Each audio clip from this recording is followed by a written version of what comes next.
Hey, what's up, guys? Young Bucks, old goats. I'm the GOAT. I'm in Goat Pen Studios, and I'm coming to you today with a special show. I've been thinking all day yesterday about the NFL draft and who the Dolphins drafted number one, Tua Tagovailoa, and I'm going to tell you why it's very likely he's going to be a bust. I actually think he's going to be a bust, and it hurts me to say that because I'm not a hater by any means. I'm a lifelong Dolphin fan, 30 years. I've had season tickets for most parts of a decade or more, so I'm invested in the team. I usually defend the Dolphins drafts to a fault sometimes. So I'm not digging the pick at all. I'm not digging a lot of the other picks really, but we'll have a full draft recap show tomorrow night, Saturday night, with a couple other guests on YouTube Live where people can chime in and tell us what they think. But right now, I want to focus on Tua. And if he does make it, if he does become a stud, if he does take us to the promised land, or if he just has a solid career, it's going to be against a lot of odds and a lot of things that are working against him. And there's 5 major things that are working against him. Now, I'm not a draft Nick. I'm not a big college football fan, so some people may say you don't know what you're talking about. But if you just take a little bit of time and listen to the things that I'm going to bring up, you're going to see that, wow, it's going to be extremely hard, or it's going to be something rare for him to overcome all those things. I've been into gambling different times in my life, not anymore, but always gambling people, they look at trends and what the trends are. So if you were looking at this from a gambling standpoint and you looked at the trends, they would not be in his favor. Also, lately, I've been a little bit into conspiracy theories, and a lot of the conspiracy theories that I get into, they just kind of give you, let me flip my hourglass here so I know how long I'm going. They just give you a lot of evidence and evidence and evidence until they give you so much evidence that you start to believe in the conspiracy theory. So let's see if I can convince anybody, or maybe you already think this guy's a bust and you're with me and you just want to see what I have to say. Most people have been against me so far. Oh, you're a hater. But, I'm not. Again, I would love to be wrong. I'll be the first guy doing a video saying, man, I was a jackass that I put out that video saying Tua's a bust. He's great. He got us to the playoffs or whatever. But I don't think that's going to happen. So here's, and I'm going to get real deep into these 5, but I'm just going to give you some of them first here, and then if you're really not wanting to go so deep into all of these, just check out the last 5 minutes of the video and I'll just sort of recap them. But the first problem that Tua has, and again, some of these things have nothing to do with him, but they're going to affect him. Nick Saban does not produce NFL QBs, and let's just go over a couple. So 13 years out in Alabama since he said, I'm not going to be the coach of Alabama. I don't know how many times I got to say it, but 13 years he's been out there. A.J. McCarron, journeyman, 2-2 career record.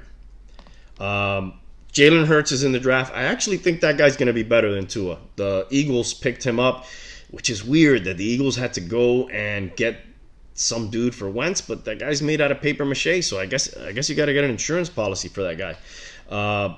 Greg McElroy, 2 games as a Jet, 0-1, retired. These are all of Nick Saban's Alabama quarterbacks in his 13 seasons there. Joe Coker, retired after 1 preseason with the Cardinals. Blake Sims, he was offered a tryout as a running back. He was a CFL journeyman and NFL practice squad player.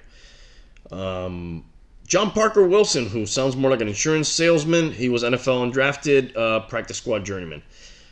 Then we got Blake Barnett, transferred twice. He's a USF Bull. So some of these guys are not even finishing their career with Saban. They're transferring out of there. Who else do we have? In 0205, is this 0205?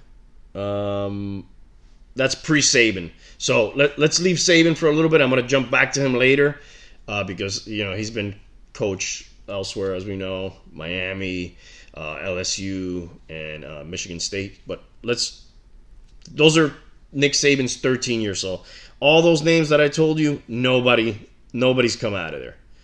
McCarron, McElroy, Coker, Sims, Wilson, Barnett, nothing. Best we got is a couple starts here and there, but nothing to write home about. So let's just go a little bit further back in the Alabama timeline of Alabama quarterbacks. So what do they have? 0205, they had Coyle Brody. The Chiefs took him in the third round. Injury prone. This guy had a perfect record of 0-10. Never won a game. 0-10 in 5 years. He got a lot of money off them for the time. 4 years, $2.2 million. A guy named Mark Gullion. I don't know who that is. That tells you everything you need to know. And I'm sure if you know who that guy is, good for you. Spencer Pennington, not Chad Pennington. Spencer Pennington. We got that guy. And what did Spencer Pennington do? I don't know. Nothing. These are just names of people who played there and didn't do anything. Brandon didn't do anything in the NFL. Don't get me wrong. Some of these guys had great success in college. Brendan Avalos, Tyler Watts, Andrew Zoe, John David Phillips. Again, that guy sounds like a lawyer. Freddie Kitchens, known for being a bumbling coach of the Browns. He was a quarterback out in Alabama. Let me just look this up real quick here, so I have it on the screen. So Freddie Kitchens was one, but of course, he didn't make it in the NFL. He's not even making it as a coach in the NFL.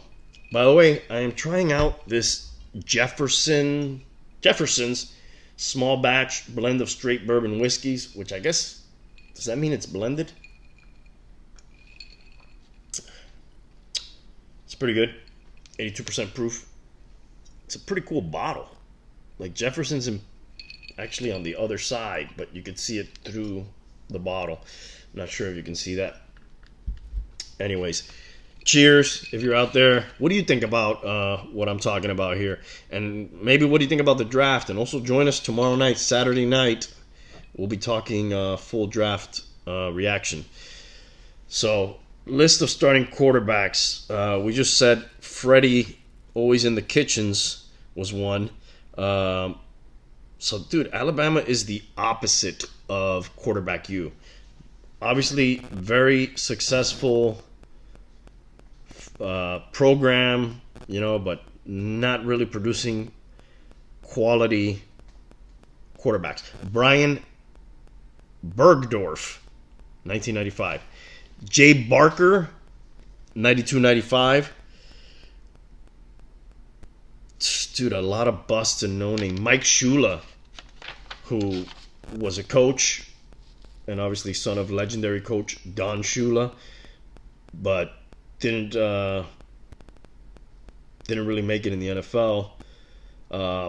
He was drafted with the 313th overall pick, 12th round, which doesn't even exist today, and saw little playing time in 1987.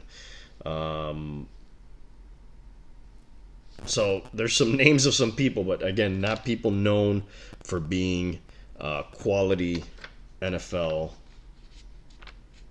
quarterbacks. Who do we have after Shula? I told you I'd go deep.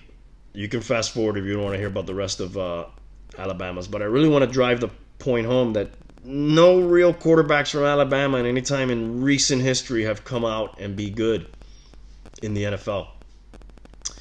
Walter Lewis, Don Jacobs, Stedman S. Shealy, which is a great name. Is this the guy who became a lawyer? It does sound like it has a lawyer name. We had Richard Todd. When did he come around? Yeah, Richard Todd. This dude was the last Alabama quarterback drafted in the first round. He was drafted to replace Namath, who we'll get to him in a little bit. This dude was booed, had altercations with reporters, more interceptions and touchdowns, which you're going to see that's like a common a common denominator between a lot of these Alabama quarterbacks. 30 picks in one season. So,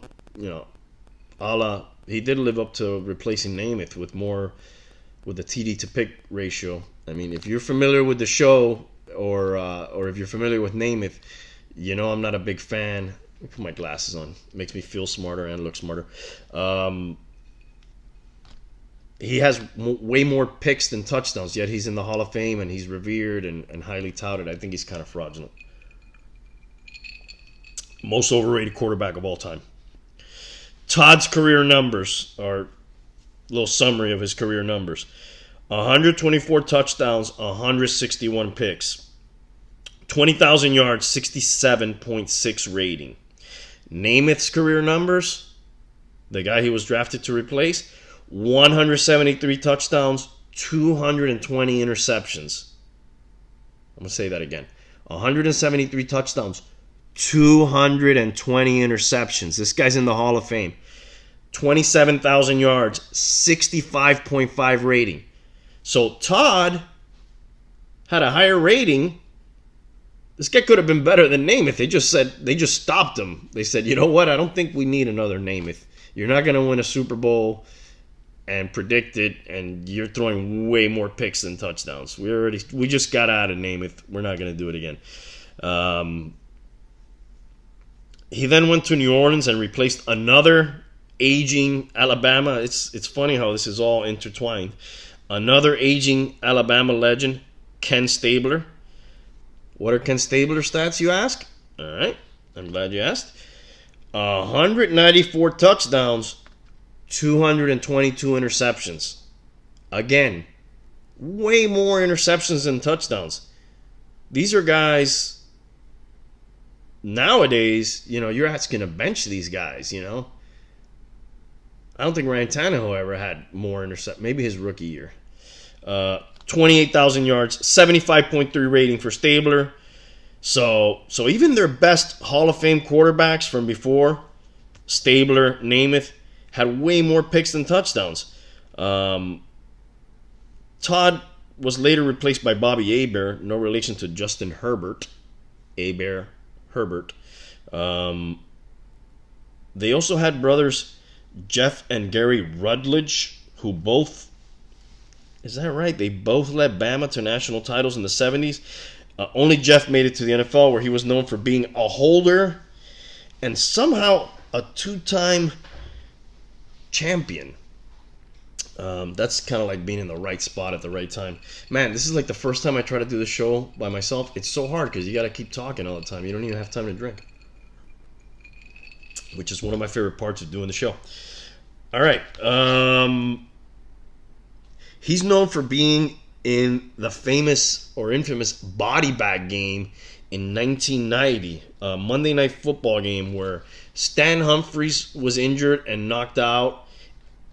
This dude, Rutledge, was knocked out, Jeff Rutledge, and that left Brian Mitchell. You guys remember Brian Mitchell if you're my age and watch the NFL? Great return man for the Redskins. Also, I want to say he was an Eagle return man also. And he did play a little quarterback in college, so he was their emergency quarterback. You don't really hear about that too much, but nowadays he was their emergency quarterback. I remember watching this game and being kind of excited to see an oddity. I'm when I see baseball and it's a blowout and they bring in like Marlins brought in a couple years ago, Ichiro to pitch an inning. That's something he wanted to do. So when you see like a position player pitching, or in this case a running back playing quarterback, it's kind of cool to see how they would fare. And he actually he didn't do too bad. He went 3 for 6 with 40 yards and had a touchdown run as the quarterback. Rutledge never started another game after that. Here's the dude I was telling you about. I'll get to him in a minute. No, here he is. Stedman S. Sheely. Stedman S. Sheely. National champion in 79, but not in the NFL. He ran the wishbone offense, and yes, he's an attorney now. which his name, Stedman S. Shealy, definitely sounds like somebody's name who you see outside of a lawyer's office or on an advertisement. Terry Davis, 71-72, running quarterback. Don't think he made the NFL. Scott Hunter, 68-70. He played out in Bama. Packers thought they were getting the second Bart Starr, which he is another Alabama quarterback. So, back in the day, Alabama had some QBs. But I'm going way back, I'm having to go way back to find you some. But I'm down the rabbit hole. I'm going to finish the Alabama rabbit hole. So this dude, Scott Hunter, was drafted to be the Bart Starr replacement. But this guy was not that bright. He was a journeyman. His career numbers, continuing with the theme, 23 touchdowns, 38 interceptions, 4,000 yards. Quarterback rating, 55. He was a Bill, Falcon, and a Lion as well. Wayne Trimble, 1 year in the NFL, 49ers, as a DB. Ken Stabler, we spoke on the Snake, Hall of Fame, Super Bowl champion. Played on 4 teams. More picks than touchdowns. But, he's in the Hall of Fame. Steve Sloan, 62-65. 2 years in the NFL, he replaced... Who did he replace? Lost my train of thought here. Sorry, guys. Steve Sloan. Okay, he replaced Namath out in Bama. That's what he's known for out there. My common theme, you guessed it, more picks than interceptions. 10 touchdowns. Sorry, his career, 10 attempts, 31 passes, no touchdowns, 4 interceptions. Joe Namath, next one. Talked about him a little bit already. Style over substance. His career is kind of based on that one game and a mink coat. Study that, I gave you his numbers, 173 touchdowns, 220 picks, 65 rating. Compare that to Bob Greasy, who was nowhere near as flashy. Greasy had 192 touchdowns, 172 picks. Still a lot. 25,000 yards, 77.1 rating. Before that, they had a dude named Pat Trammell. He preceded Namath, 58-61. This dude became a physician and died, sadly, of testicular cancer.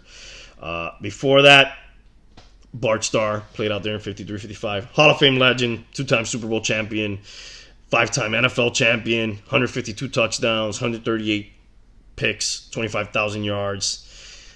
I can't say anything bad about this dude other than he was played in Alabama. I don't really like Alabama.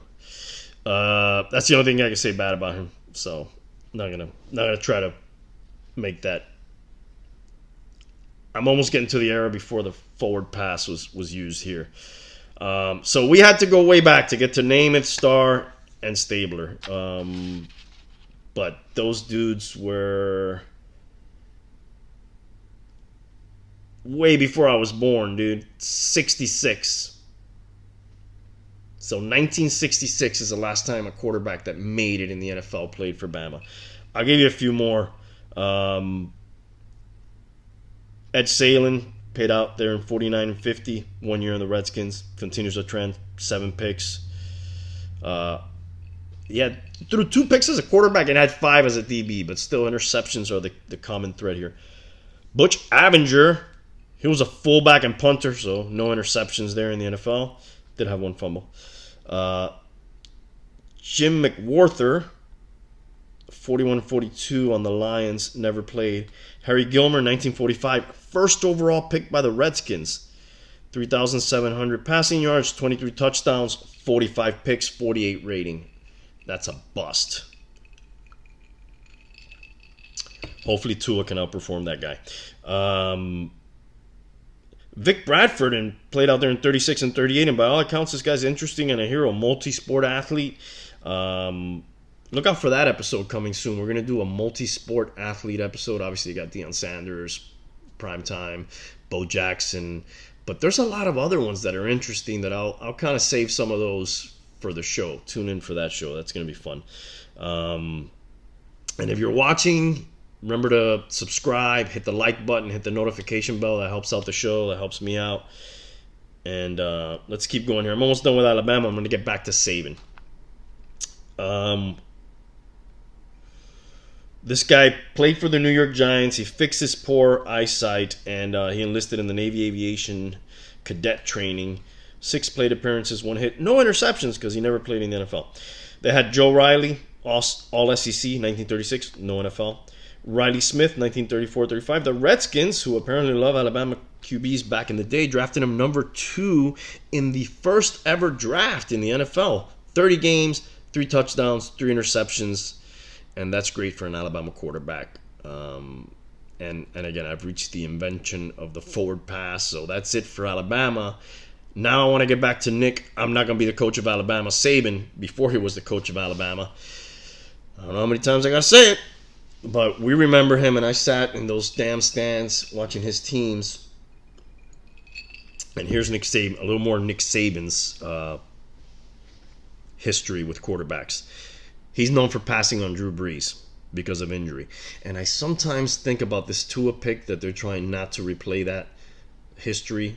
They're trying not to not draft this guy and then him become a star and then have another Drew Brees on their hands where they didn't pick the guy who was kind of injured and then ended up being great, and they don't want to do that again, so they went ahead and picked him anyways. So I think about Drew Brees sometimes. So Saban's known for bringing in Culpepper, who was injured until he came back as a Raider to shit on us, and then he wasn't injured. Joey Harrington, I mean, we're even picking up busts from other teams. This was a bust with the Lions. Cleo Lemon, who really ended up being a lemon himself. Marcus, not even Michael. Marcus Vick played 1 game. Gus Farrat, Sage Rosenfels. So that's the crew Saban's bringing to the NFL. What did he have going on LSU in the 2000 and 2004? Actually, I'll take it from more recent ones that he had there. Sorry, some of the older ones, and I'll work my way forward. Rohan Davey, Jamaican, former Hialeah Miami Lake, shout out. Back up to Tom Brady as a Patriot, no NFL TDs. Josh Booty, funny name, known as a Marlins third baseman. Seahawk, Brown, Raider. He's a 2-sport athlete. There you go. He played both MLB and NFL. I don't know if he ever had stats in the NFL, though. So he stopped on a place known for busts, too. He was a Raider and a Brown. Craig Nah, hell nah.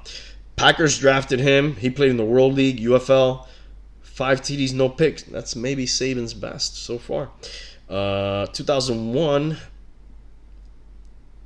Perrin Rathar, I think I spelled that right, died tragically, sadly, in an accident a few years later. Matt Mock, I don't want to continue mocking Saban's quarterbacks in the NFL, but this guy wasn't the greatest either. Bronco Titan, 4 years. No picks, 1 interception. Marcus Randall, also NFL, Packer Titans, 2 years, 3 games. 3 tackles as a safety. He has the distinction of being, he was a linebacker and drafted in the AAFL 08 draft, which later was canceled. He had out there in 2002 Rick Clausen, also a Tennessee Volunteer later, part of the Fighting Clausen brothers. Casey Clausen, Jimmy Clausen. He's the least famous of the Clausens. This guy, again, he even transferred. He decided he didn't even want to play for Saban. 2004, possibly one of the biggest busts of all time. Jamarcus Russell for the Los Angeles Raiders. First overall, 3 seasons, 4,000 yards, 18 touchdowns, 23 picks. You know all about him. I'm not going to rub it in for my Raider fans out there. Matt Flynn. Packers drafted him in the 7th round. Journeyman, who stole a lot of money from the Seahawks, 3 years, $20 million. You remember this. He was back up to Rodgers when the Pack won the Super Bowl. He fooled the Seahawks when he threw 6 touchdowns and 480 yards in a game towards the end of the season, which were both Packer records at that time. I don't know if they still are. Nobody noticed he was doing this against the Lions, and they decided it'd be a good day to give him that big payday. He was later beat out by a guy by the name of Russell Wilson, who you may have heard of. And later returned to the Packers. He was a Raider, a Bill, a Patriot, a Jet, a Saint. 17 touchdowns, 11 interceptions, 2,500 yards, 85 rating, 85.9 quarterback rating. Probably to this point, Saban's best in the NFL. Now, Michigan State. Michigan State, 1999. Bill Burke, Ryan Van Dyke. Ended up in the Arena League, Seahawks. Giants, NFL Europe, Centurions. Dude by the name of Aaron Agler. Dude by the name of Bat Batoni. One pass attempt in college. 1998, dude by the name of Sam Eade. 1997, Todd Schultz. Gus Ornstein. Damian Hairarm. And I have gotten, I think, to the best of Nick Saban's right here. He had a dude by the name of Tony Banks. 1995, Michigan State. Super Bowl champion, 77 touchdowns, 73 picks. Kind of a journeyman. Dilfer replaced him that year because he was being a little ineffective the year that they won the Super Bowl in 2000. 91-94, he's the Browns defensive coordinator with Darth Sidious and Emperor Palpatine, Of course, I'm referring up to Bill Belichick. So I'm not going to go into his quarterbacks there because he really had nothing to... Actually, I will. What the hell? I'll give you some. These have nothing to do with him. Bernie Kosar, Todd Philcox, Brian... I can't even read my own handwriting. Mike Tomczak, Brad Gable, Vinny Testaverde, Mark Rippon. Yeah, they didn't have any Bradys. Toledo. Holy Toledo. I'm going to go to Toledo. We're going deep. Kevin Meager was his quarterback there, providing meager results. 6 touchdowns on the college season. That was Nick Saban's first quarterback.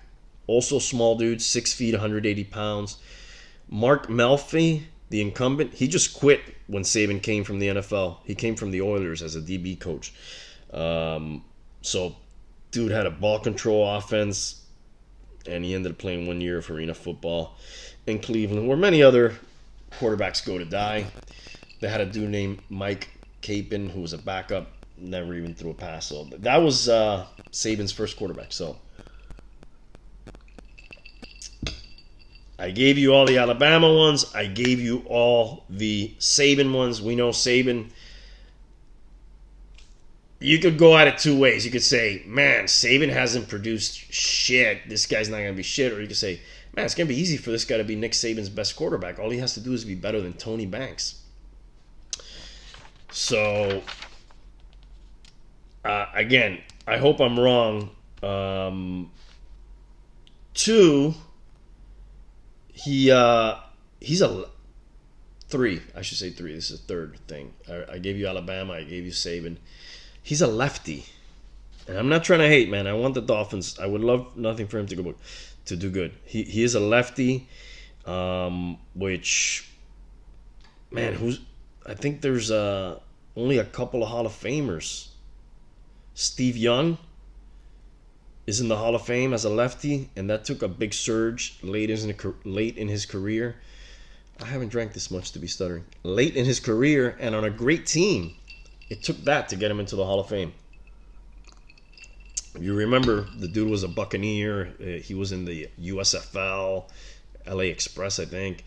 He was a backup to Montana. So, he had a late surge to become great.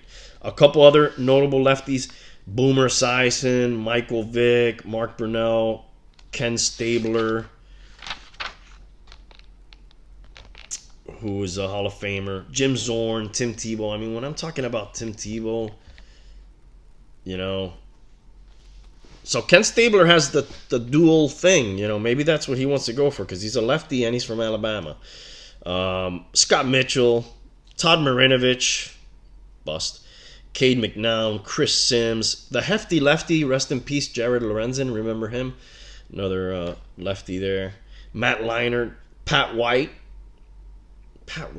god damn it, Dolphins, Pat White, 2nd round pick, bust. Only 3 lefties ever made the Super Bowl. And there hasn't even been a lefty in the NFL since 2017. That's 4 seasons. Kellen Moore was the last one, I believe, for the Cowboys. So the lefties were going extinct. Like the white corner, kind of. There has not been a white cornerback in the NFL since Jason Sehorn. Remember that guy? So, Sehorn, fellow GOAT. Sehorn. Get it?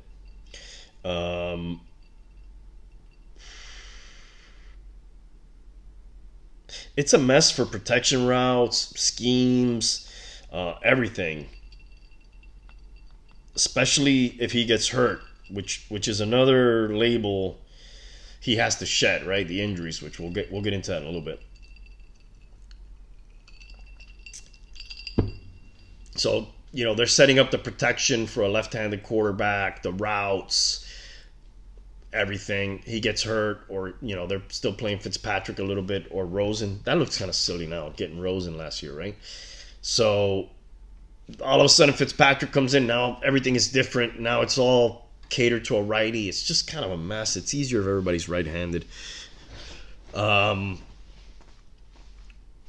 thing working against him. So, it's working against him. He's a lefty. There's not that many that have been great. There hasn't been a shit ton either. I'll give you that. There hasn't been that many great Alabama quarterbacks unless you go to the 1960s. Saban's never had a great NFL quarterback. So he's going to have to buck all those trends. He's also going to have to buck a trend in Miami, which is we haven't drafted or signed or developed a good quarterback since Dan Marino. We're talking near 40 years now. If you're a Dolphin fan, I know you know the names, but I'll remind you and I'll hurt you a little bit. Here's a little history of our bust. Tannehill, who was good last year, but he wasn't, he's not here. I knew he had to go, and I knew he was going to be good somewhere else. Maybe that guy was a victim of where he was drafted, drafted 7th, and he just got absolutely murdered here with no protection. That probably stunted his development. Gase didn't know what the hell to do with him. Anyways, Chad Henne, fail. He's still in the league. I think he's a couple of our old backups around Kansas City. I think him and Matt Moore were out there. It's really hard to drink while you do the show by yourself because you gotta keep it going. There's nobody here with you. Hopefully that'll change soon. Hope you guys are holding up well out there. Looks like maybe we're getting on the other side of this damn coronavirus thing. Josh Rosen, I talked about him a minute ago. Not our bust, we're collecting somebody else's busts there, apparently. I guess he's still relatively young, but we haven't seen anything, and neither have they, obviously, to lead us to believe that he's going to be good. Jay Fiedler, underrated, solid, had a great team. The epitome of game manager. Damon Heward. It's going to get worse, guys. Hang on. Ray Lucas. Brian, not Bob. Brian Greasy. AJ Touchy-Feely. AJ Feely. Sage Rosenfels. Gus Farrat. Dante Culpepper. Joey Harrington. I guess collecting other people's busts here. Joey Harrington. Cleo, I Am a Lemon. Trent Green. John Beck, 2nd round. I forget about this guy sometimes. 2nd round, we kind of took a shot with that guy. Chad Pennington, who's been one of the better recent. He took us to the playoffs, won the division. Noodle arm Pennington. He had a good year. Chad Henne, I talked about. Tyler Thigpen. Matt Moore. Jay Cutler. Brock Osweiler. Ryan Fitzpatrick. And now, presumably, Tua Tagovailoa. Am I saying that right? Tua Tagovailoa. It's fun to say, right? Tua Tagovailoa. So if he overcomes those trends, then he's going to have to overcome his Golden Girl style injury, which is notable. 3 years, Tua as a starter. I'm going to give you some of his injuries here. So March 2018 2018. He had a broken finger. No game missed. Broken finger. Shit happens, you know. Not gonna really hold that one against him too much, but it's the cumulative that starts to get you, right? It's like before you scream at your kid, you know, he's got to do a couple of things wrong, and then like after he's been bothering you for a few hours, and then he just does any little thing, then you blow up, you know. So his thing is cumulative. October 2018, sprained right knee, no games missed. Remember, historically, Miami quarterbacks get sacked. Just talk to Ryan Tannehill. December 2018, left high ankle sprain, had surgery, no games missed. So up to that point, we're getting injured. We're not really missing games. But now we're getting injured and we're having surgeries. October 2019,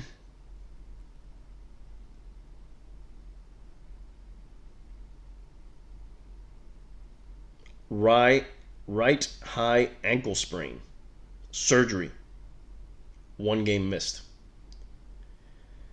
This is the big one coming up here. This is the one, if he didn't even have any of the other ones, just this one would have been like, whoa. But he had all these other 4, and now he has this one in November 2019, which that's not even that long ago. That's like 5 months ago, 6 months ago. He's coming off this right now.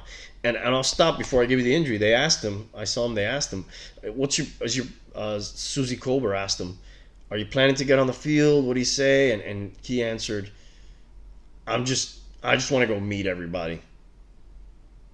He just wants to go make friends. So I don't think there's any way this guy sniffs the field this year. He's going to be holding the clipboard. Maybe at the end of the year. I'm guessing. Dislocated hip. Not a dislocated hick. What would that be? A hick that moved to somewhere else? No, that would be a relocated hick. Anyways, dislocated right hip with posterior acceptular wall fracture. November 2019. He missed the final 3.5 games. This really, I said Golden Girls, you know, because they're old and old people have hip replacements and shit. This is really more common in car accidents. And if you look at the play where he got hurt, it looks like a common play that happens a lot. A couple dudes fell on him. He's not a small guy, but he's not like the biggest guy either. He does move around a lot, which I'm not a fan of in the NFL. So it's common in car accidents, actually, this injury. Remember Bo Jackson, the greatest athlete of all time? Again, check out my upcoming show on Two Sport Athletes. He'll be heavily featured there. He's one of the other guys that I remember having any type of injury like this, and this is what actually ended his football career. Bo Jackson tackled from behind so strong that he tried to break that tackle, and he ripped his own hip out of his socket. I will give you that Tua's is supposedly not as serious, but still, we're in the same ballpark there. They had a very similar injury. This dude could even develop arthritis for all we know, which is something that'll just dog him for forever.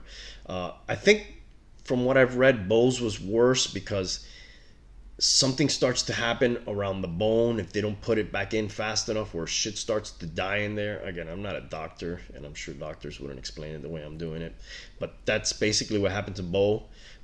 I guess his wasn't put in fast enough. Tua's was, medicine has advanced a lot in the last 28 years also, so I'm sure Tua got way better and faster attention that Bo did back in the day, which is a damn shame. Look it up, kids. Bo Jackson, if you don't know who he is. Stud. Only to this day, and probably ever to this day, a Pro Bowl player and All-Star.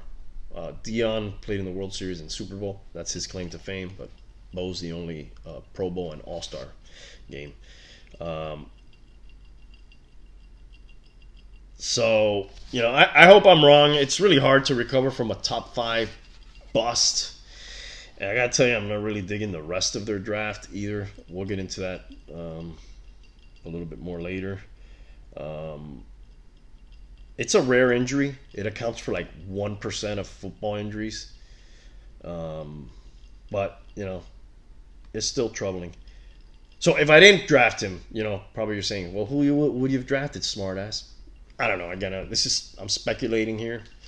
I don't get paid millions of dollars to draft him, but I did like Isaiah Simmons, who the Cardinals got, who seems a different body type and everything, but kind of like we had Minka playing all over the field. This guy actually seems to enjoy that, lining up at linebacker, at safety, at corner. It's great to have those guys that you could just move around. People get hurt. Teams have different attacks. You got to move those chess pieces around. That guy just looked like somebody I'd want to have on my defense.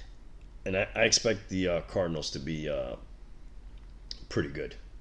They're amassing some talent out there. Kyler Murray, Kenyon Drake, they got from us. Nuke Hopkins out there that they stole from the Texans. We got him. And then if you still want to get Austin Action Jackson, who a lot of people say that was a reach too, fine, get him.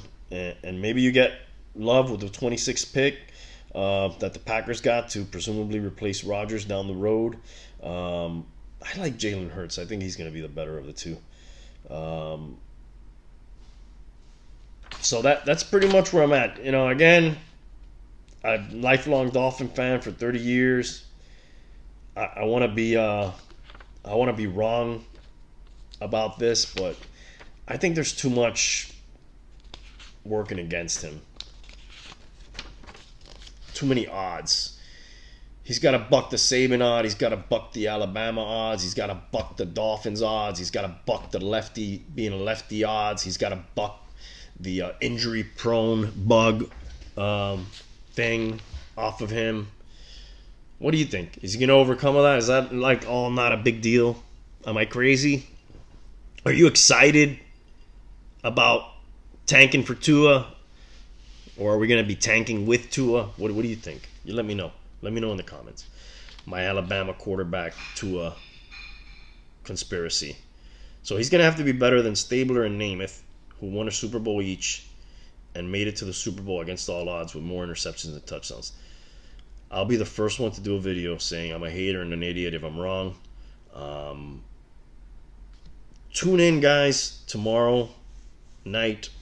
I'm going to be on with a couple of my boys live. Tune in the chat. I want to hear what you have to say. Remember to hit that like, subscribe button, bell. Follow us on Instagram and Facebook. Do you think he can do it? That's what I want to know. Is he going to buck all those odds? All right, guys. Thanks for watching. Cheers. And we'll see you next time. Go Phins!